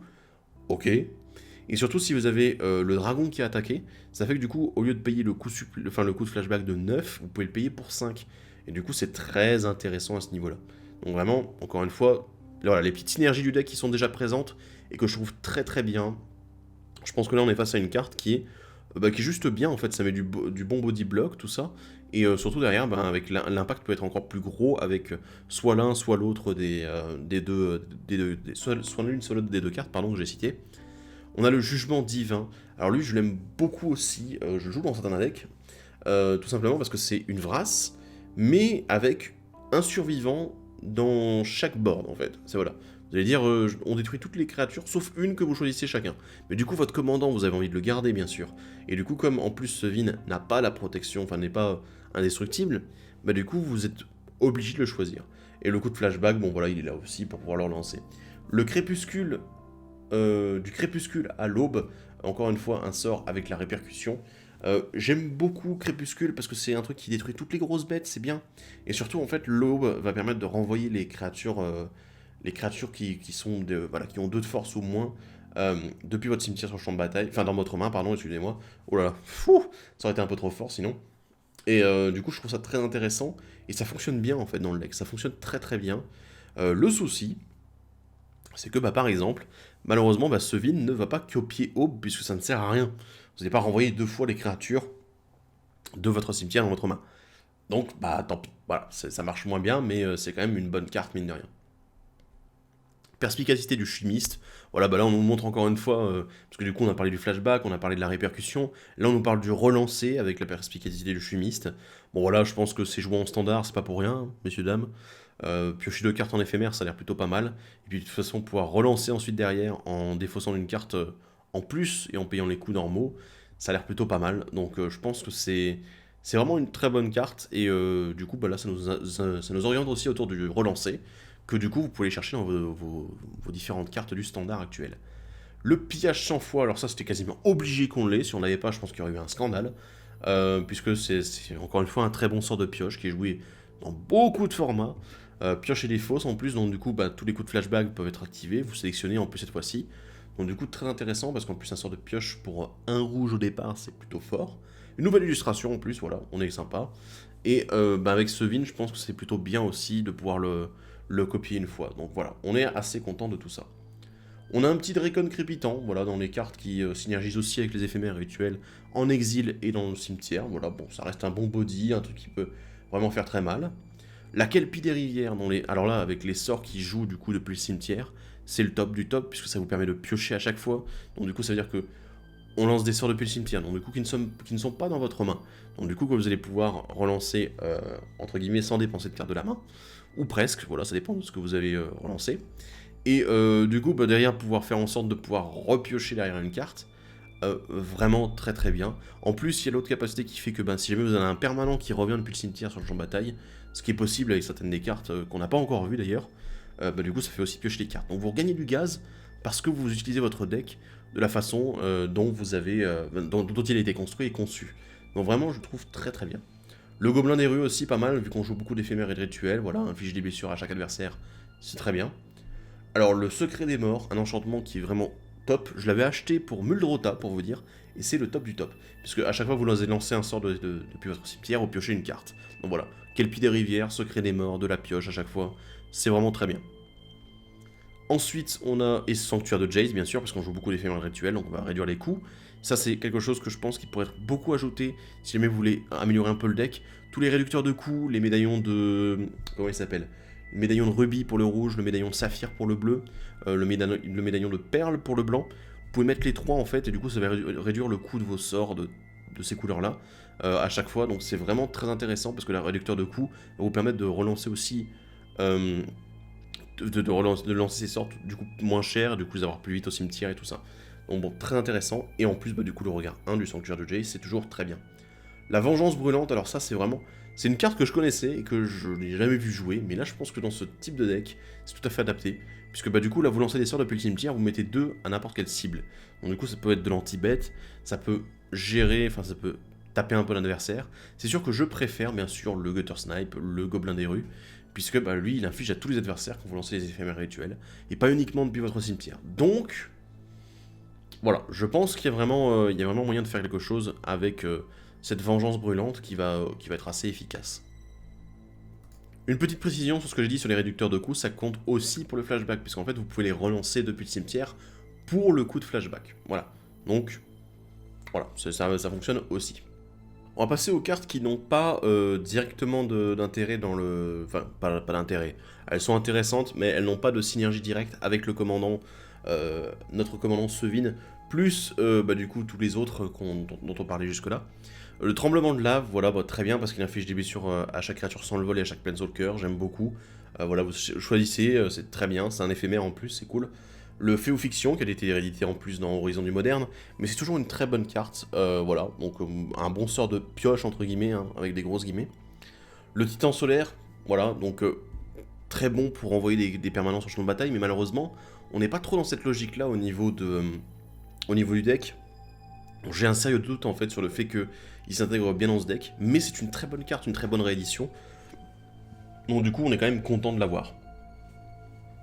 Ensuite on a le cerf bruni, très bien pour les couleurs qui ont un petit peu de mal à ramper tout simplement, puisque voilà il va nous chercher des terrains de base que vous mettez sur le champ de bataille, donc c'est très bien. Bon il coûte un peu cher à sacrifier, enfin il faut le poser, il faut le sacrifier, du coup c'est pas tout de suite non plus, mais ça reste quand même toujours une très bonne carte. L'imitateur rusé, alors lui, je suis très content de le voir. Il n'a pas réellement d'intérêt dans cette... dans ce deck-ci, ça peut avoir un intérêt. C'est un clone, c'est le meilleur des clones avec la double d'étincelle en fait. Puisqu'en fait, il arrive comme copie de n'importe quel permanent non-terrain sur le champ de bataille. Donc du coup, c'est plutôt pas mal, surtout qu'il ne coûte que 4. Et ce fait de pouvoir être la copie de n'importe quel permanent, ça fait que du coup il peut aussi copier tout simplement des enchantements qui fonctionnent très bien avec, voilà, si je dis le secret des morts, voilà, pour piocher un peu plus, bah, c'est très bien du coup, il permet de copier ce type de permanent. Pourquoi pas aussi, je sais pas, un Planeswalker dont voulez-vous le débarrasser, on ne sait jamais, ou copier un Planeswalker qu'un adversaire a, ça peut être une très bonne chose aussi. Donc du coup, vraiment, je pense que ça a un très gros impact. J'ai toujours adoré ce clone, et je suis très content de voir qu'il est finalement réédité. Ensuite, on a la sphère armière, voilà, pour aller chercher des terrains supplémentaires. Bon, ça n'arrive pas sur le champ de bataille, mais tant pis. On a la sphère du commandant qui est de retour. On a aussi l'anneau solaire, bien sûr. On a Ralzarek qui est là. Alors, Ralzarek, je vous avoue que je le trouve un peu à côté de la plaque. Parce que j'aurais largement préféré un Ral vice-roi d'Izet. D'ailleurs, je vous incite à le mettre dans vos decks si jamais vous l'avez en stock. Puisque lui, bah, il affiche des blessures en fonction du nombre d'éphémères et de rituels dans vos cimetières. Et dans votre exil, il me semble. Donc du coup, très intéressant avec le flashback. Alors que là, ici, Ralzarek, lui, voilà, bon, il inflige des blessures, d'accord, il dégage et engage des permanents. Oui, mais c'est pas non plus très fou, quoi, voilà. Et on a aussi une prison fantomale. Alors là, j'ai l'impression que c'est plus orienté vers le mur. Voilà, notre mur légendaire Pramicon. Donc du coup, je pense que ça a vraiment son petit intérêt pour ça. Après, voilà, je pense que ça n'a pas non plus un gros intérêt dans le deck de base. Au niveau des terrains, alors là on a beaucoup moins de terrains spéciaux qui sont réédités, je ne comprends pas pourquoi. Voilà, parce que là on a, enfin au niveau des très bons terrains spéciaux, on n'en a pas beaucoup. On a la prairie ruisselante qui a un bilan, voilà, plaine et île. Et bon voilà, c'est très bien parce que le terrain de base, bon vous allez quand même en avoir quelques-uns j'imagine. Donc c'est très bien, ça arrive dégagé. Le verger exotique est de retour, la tour de commandement aussi. La lande cendreuse aussi, et le paysage myriadière aussi. Et voilà, et en fait ça m'embête un petit peu, c'est que pour le moment j'ai l'impression que la base de mana ici, elle est beaucoup plus bancale en fait, il y a beaucoup moins de choses intéressantes que dans le deck précédent, voilà la menace sans visage. Donc voilà, bon, je suis un petit peu déçu à ce niveau-là, mais bon, on a quand même un bilan qui est réédité, voilà, donc on va pas se plaindre non plus. Il y a quand même des efforts à faire, je pense, au niveau de la base de mana dans ce deck, si, plutôt que dans l'autre, où il y avait quand même déjà pas mal de terrains, même dans les terrains que j'ai pas cités, des très bons terrains spéciaux. Je pense que voilà, il y a quand même une très bonne base de mana. Ici, dans ce deck-là, il va peut-être falloir l'ajuster un petit peu, parce que là, j'ai un petit doute quand même. J'aime beaucoup ce deck de l'intellect mystique, parce que, en fait, il est surtout orienté autour des éphémères rituels.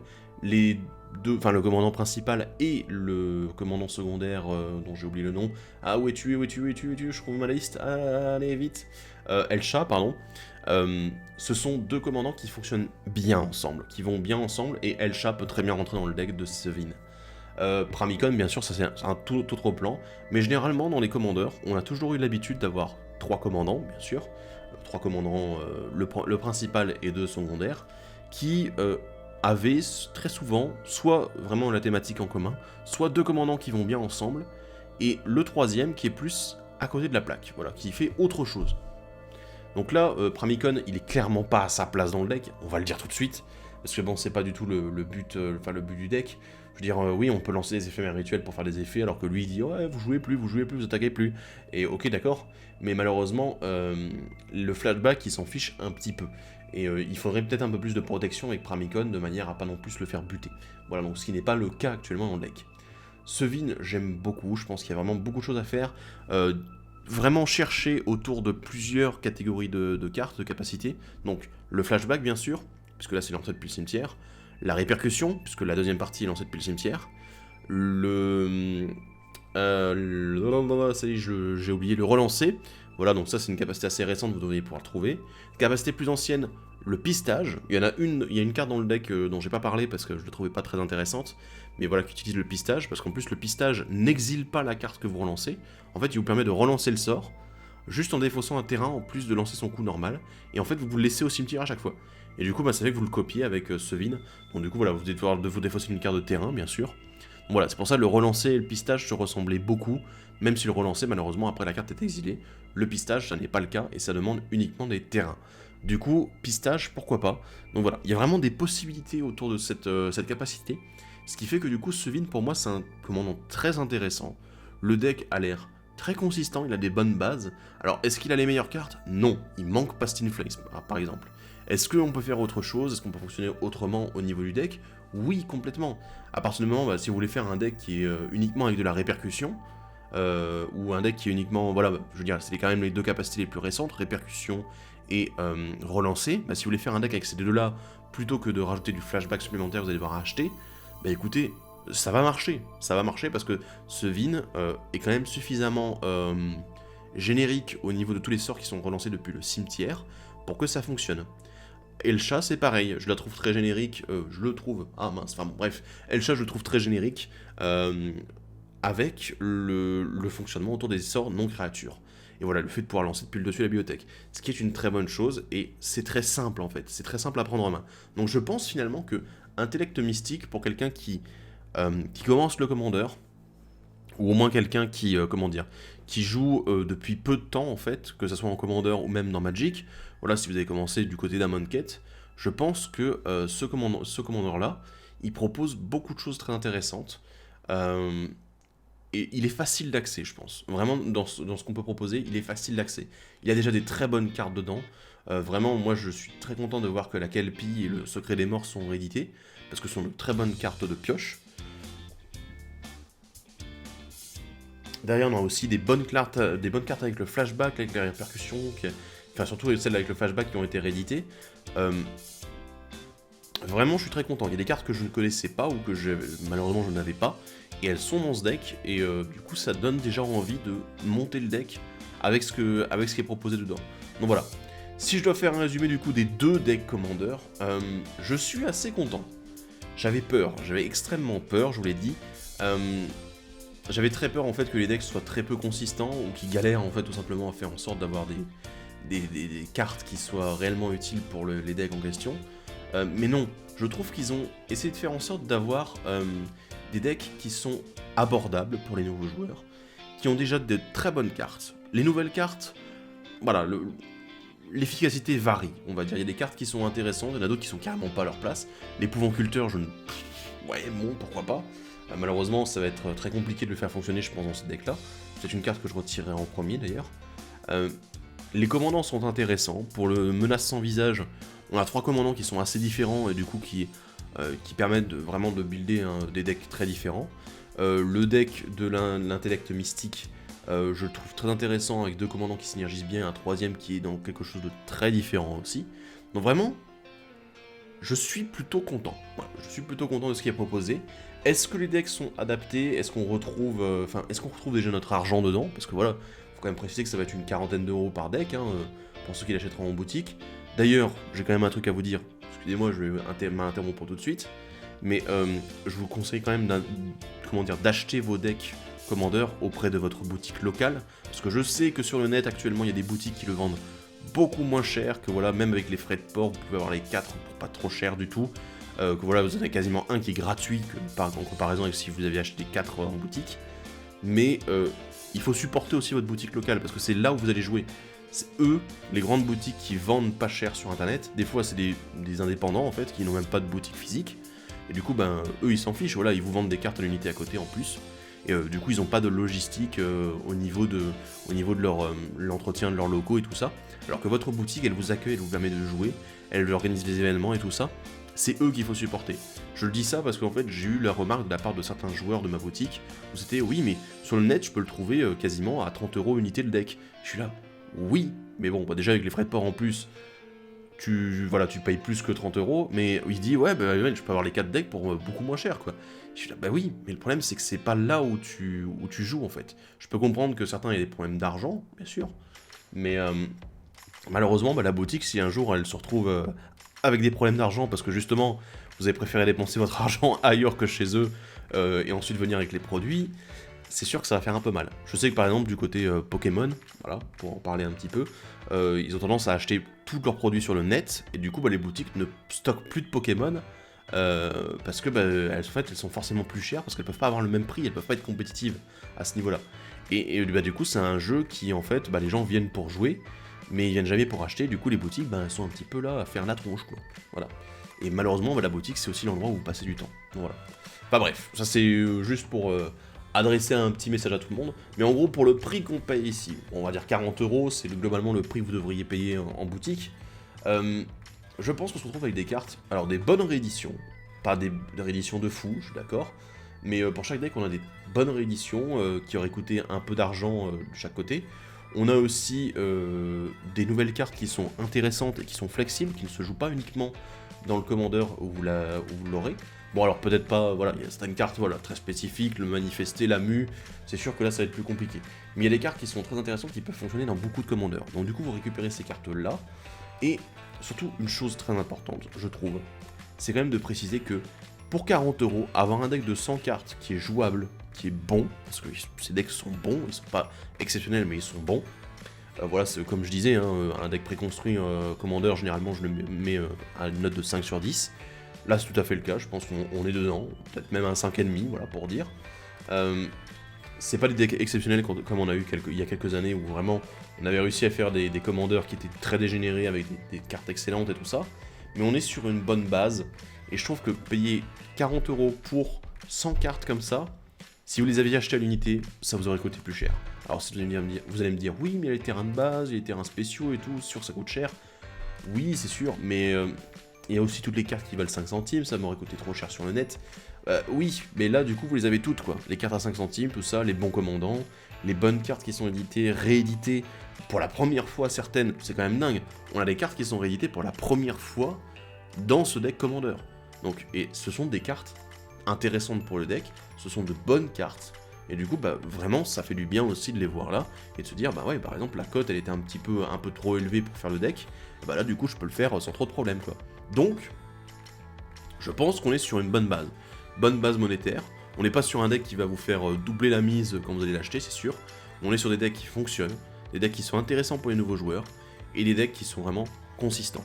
Donc vraiment, je vous incite, s'il y en a un qui vous intéresse parmi ces deux-là, je vous incite vraiment, faites-vous plaisir, achetez-le, améliorez-le avec les cartes que vous avez. En plus, en dehors du deck mu, voilà, qui est basé sur une mécanique un petit peu ancienne, c'est vrai que, enfin, qui est pas toute récente pour la dernière fois qu'elle est apparue. C'est vrai que par exemple, bah voilà, jouer sur les éphémères rituels, le relancer, la répercussion, bah tout ça c'est faisable si jamais vous voulez jouer un peu plus budget et uniquement avec les cartes que vous avez, que vous possédez. Donc, on en est là, j'ai réussi à faire une vidéo pas trop longue, vous comprendrez que j'ai essayé de speeder un petit peu. Mais en tout cas, moi, ça m'a fait plaisir d'analyser ces deux decks, j'ai hâte de voir la suite avec les deux autres decks que je vais analyser, bah en fait que je vais m'en occuper juste après là. mais vous l'aurez certainement demain. J'espère que vous aurez apprécié mon analyse sur les 2 decks. J'espère éventuellement faire un moment un deck tech sur un commandant qui est ici, ou un commandant dans des autres decks, peut-être en faire un ou 2. Actuellement, en fait, tiens, pour ceux qui sont restés jusqu'ici à ce moment-là de la vidéo, c'est vous avez le droit à un petit preview. Actuellement, en fait, du coup, je suis en train de faire le premier épisode de la table de commandement, donc du coup, la partie commandeur qu'on a joué. Ça me prend du temps, je sais, mais ça va arriver. Vous aurez la première avec moi dans le chat samedi, normalement, si j'arrive à speeder comme un cochon. Ensuite... Et en fait, j'ai encore le meilleur du verre qui doit sortir, qui attend, voilà. J'ai ensuite, enfin je dois m'occuper de faire le meilleur du verre. J'ai ensuite un deck mentor que je ferai sur Atraxa Super Friends, parce que y a quelqu'un qui me l'a demandé tout simplement. J'ai aussi un... Attendez, excusez-moi, je regarde mes mails en même temps, pour être sûr de ne pas me tromper. J'ai aussi tout simplement quelques thématiques à aborder, ça va être... j'ai aussi un deck tech que je voulais faire sur... Je voulais faire un deck tech sur le dieu sauterelle, parce qu'on m'a demandé récemment un deck pioche bleu-rouge, voilà, autour du dieu sauterelle, ça pourrait être pas mal. Je me demande d'ailleurs si je vais pas faire un diptyque avec le dieu scarabée, mine de rien, ça serait pas mal. Non, pas avec le dieu scorpion, non. Ensuite, ouais, j'aimerais m'intéresser justement au commandant de ce commandeur 2019. J'aimerais parler aussi d'autres sujets autour du commandeur. Et en fait, là, si je suis en train de calculer, avec les 2 épisodes de cette semaine, plus la suite, je pense que je vais en avoir déjà jusqu'à fin septembre. Donc voilà, j'ai déjà tous les épisodes jusqu'à fin septembre qui sont bouclés. Plus, il faudrait que j'arrive à me motiver et à trouver des gens pour lancer le prochain épisode de la table de commandement. Parce que ça serait vraiment génial qu'on puisse en enregistrer un avant la fin du mois d'août. Et peut-être pourquoi pas avec les nouveaux commandeurs aussi. Donc bon, ça, je suis en plein boulot.